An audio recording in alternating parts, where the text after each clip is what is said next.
Now, just because I made it here without necessarily knowing about the prestigiousness of this company, it does not mean that I did not work just as hard, if not maybe 3 or 5 times as hard as some people, to get to where I am today.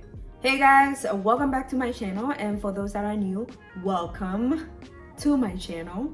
Thank you for stopping by. Glad to have you. In today's video, I am going to be talking about how I got into tech, and more specifically how I ended up becoming a senior manager in a FANG company, which I will disclose sometime in this video. Now, let's get started. I know that you're all interested in learning more about how I got here. But before that, I know that a lot of you have stuck with me since, 2017, when I started this channel to share my college experience in London. You have noticed that my content has changed over the time, and that is because I am growing and I am evolving, and I kind of evolve my content around that. This channel is really an expression of me, of my interests, and my interests obviously do change over time, but more and more I've been trying to share more videos related to the tech industry. So here we are. Let's get started with this video. So the first thing to start with is my background. I am originally from Namibia, and I've moved around quite a bit. I consider myself a third culture kid. So I've been all over the place and have been really fortunate to have been exposed to multiple cultures, multiple people. I don't take that experience for granted because I feel like it has really, molded me as a human being and as a person, as a friend, as a neighbor. So I am really grateful for that experience, and I think it really did play a huge role on how I ended up into tech in terms of exposure. Now, in terms of educational background, my background is in business. So I did an undergrad here in the US in international business. Then I went to Namibia, worked for some time. Then I went to London, to the University of London, where I did my my first master's in corporate governance and business ethics. Then I went back home, worked some more. Then I came and did my MBA recently in Massachusetts. And after that, that is when I got my position as a senior product manager at Amazon in Seattle. Now to the meat of this video of how I got into tech. So let me just start off and make a disclaimer that the tech industry is huge. It's massive, okay? So I know that a lot of people, when they think about tech, they think about like FANG companies and big tech companies, Amazon, Google, Apple, and so forth. But the tech industry is so much bigger than that, right? So you have multiple types of tech companies. I mean, there are multiple industries within the tech industry. You have cloud computing, fintech, there are all kinds.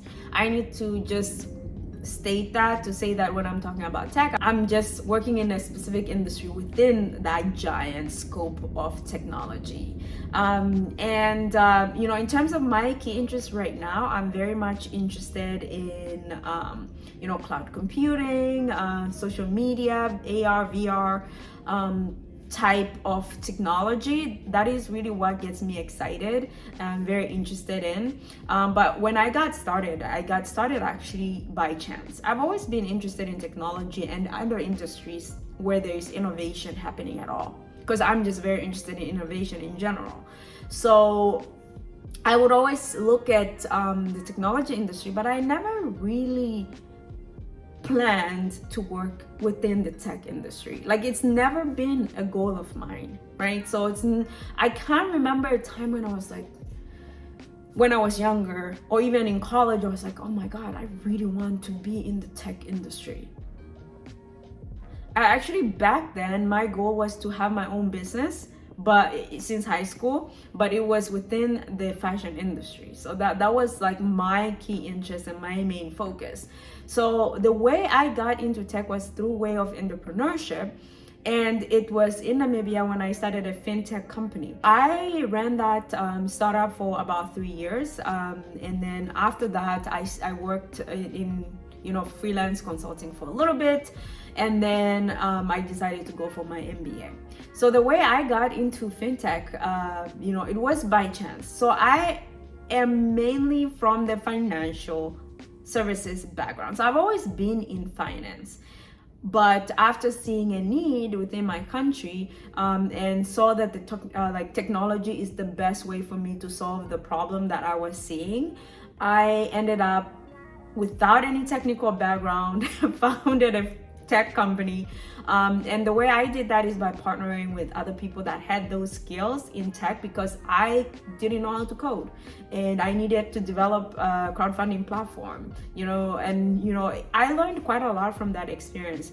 Trust me, like anytime you start a startup, it doesn't have to be in tech.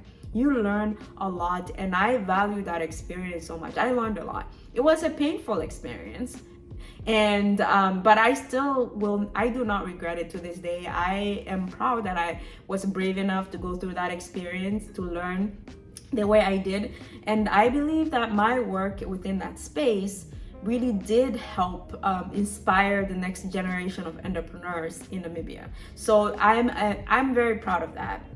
Now, moving forward, I decided that after that and after the consulting, I would go and get my MBA, because I've always wanted to do my MBA. It was actually my number one plan after I graduated my undergrad, that and a fashion degree for some reason.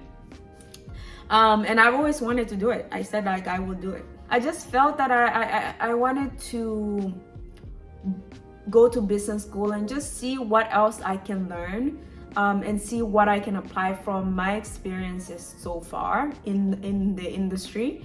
Before going to an MBA, I actually had my plan of going back into entrepreneurship, right? But I didn't want to just jump back into entrepreneurship. I wanted to go through an MBA, see if there is something I can learn to apply to my next entrepreneurial journey.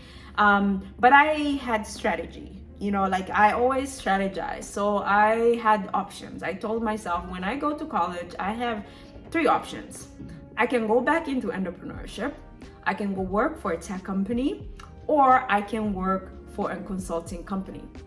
So I had it ordered in this way. I wanted to work in consulting, is number one, because I felt that I would be learning quite a bit in terms of being exposed to multiple businesses and solving multiple problems.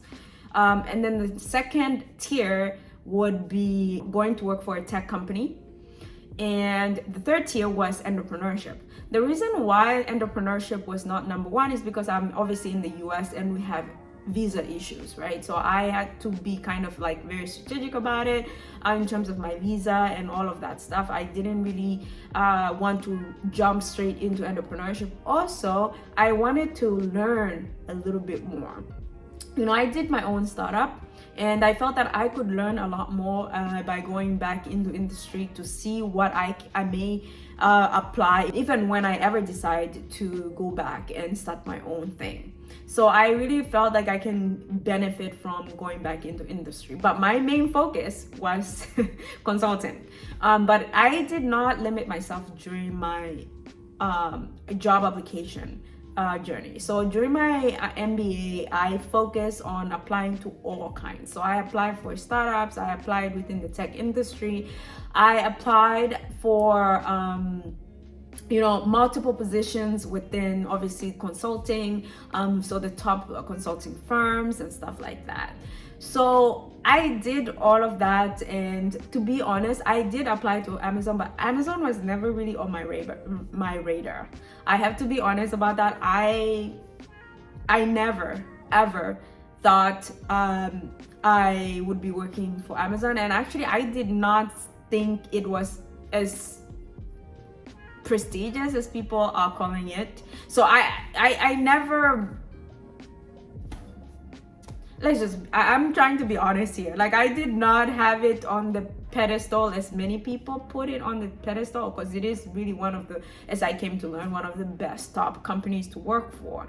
But I just applied as any regular person, and I ended up interviewing and getting a role as a senior product manager there. And I can probably go into a different video about how that happened.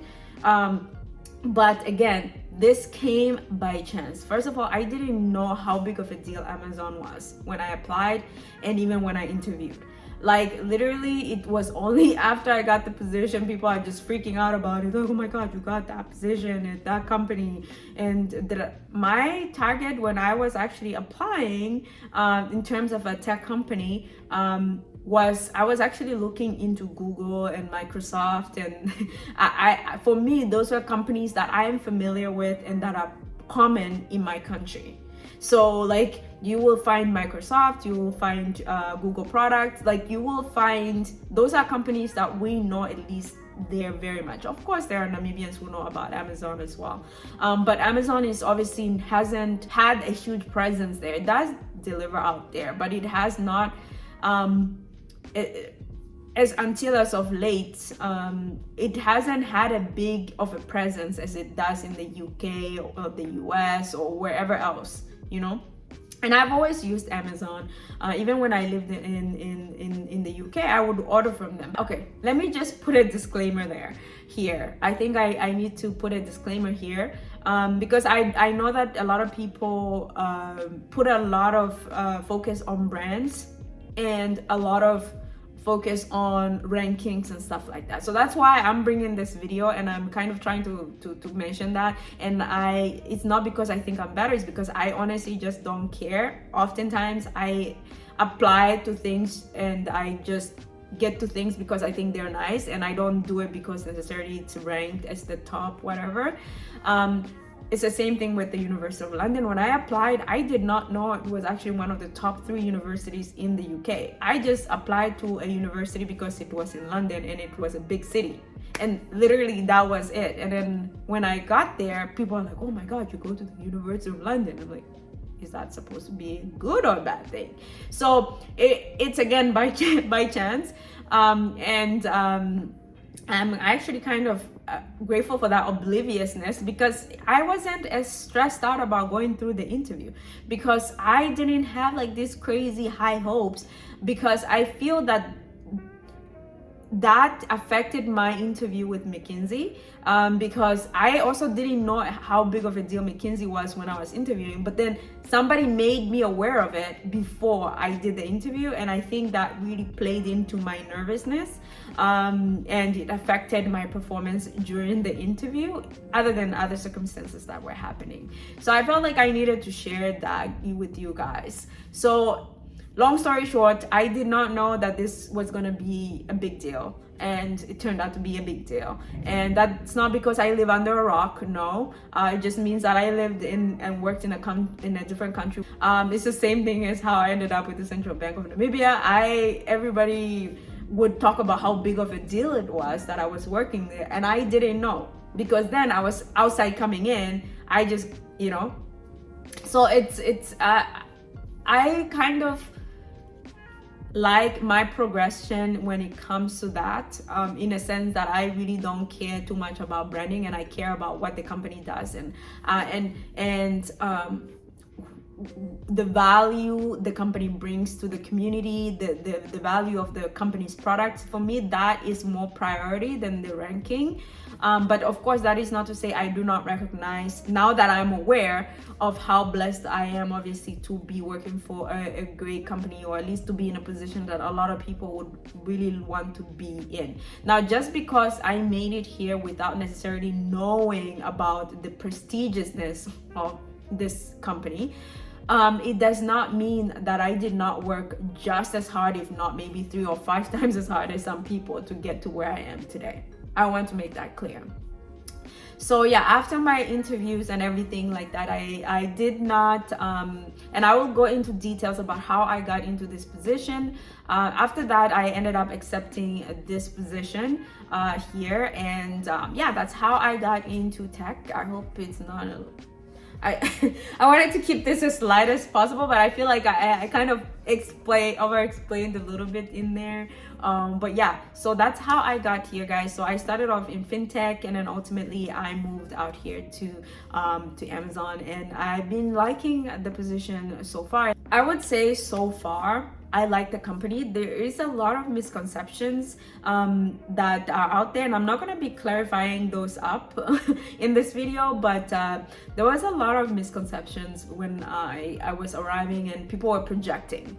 People are projecting what they see in the news. People are projecting, oh, you guys do this, you guys have worked, you guys are, yeah, you know. So there was a lot of projections being projected on me, and because I really wasn't that familiar with the company's culture and all of that stuff, I only started researching the company obviously after I got, you know, I started interviewing and stuff.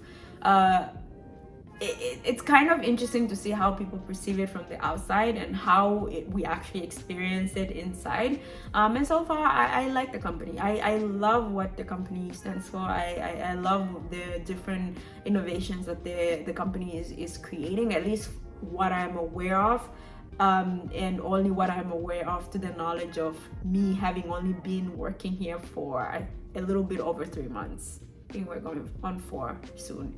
So yeah, that is it. I hope that this video was informative to some point, and I am going to be creating a short video after this to explain about how actually I got into this position, and I can kind of briefly just talk a little bit more about the position. Okay, thank you for watching, and I will see you in the next one. Bye.